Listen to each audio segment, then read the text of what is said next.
mahita irang folo parjo.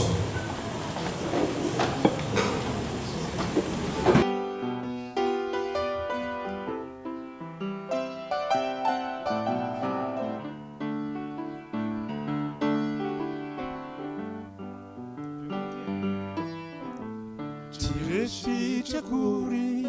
ni olo mangina satini miteni toafu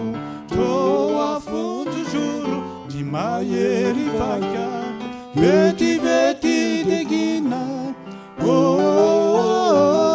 chiafu na pumbu sayela futuru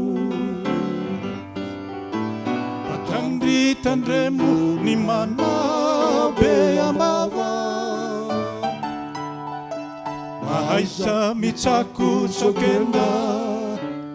saukenda karava laya andro launukului na uandri mata hanefanane didi zamiandri satria zay maharitra tsy miariperi mitojo ny tsara tsy miaina mitery tsy resy tsy akory ny olo mangina satria ny miteny toafo jozoro ny mahery vaika vetivety degina Funa pumbu sayela futuru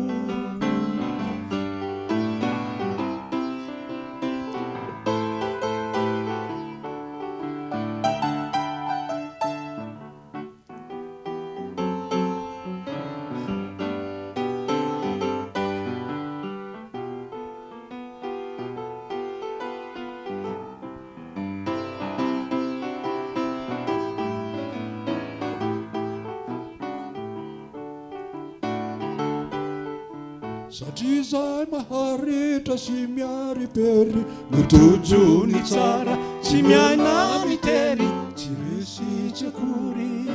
ny olo mangina satria ny miteny toafo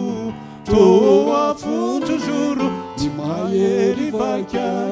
vetivety degina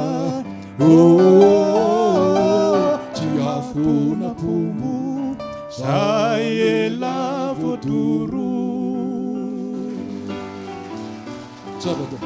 Coba tuh.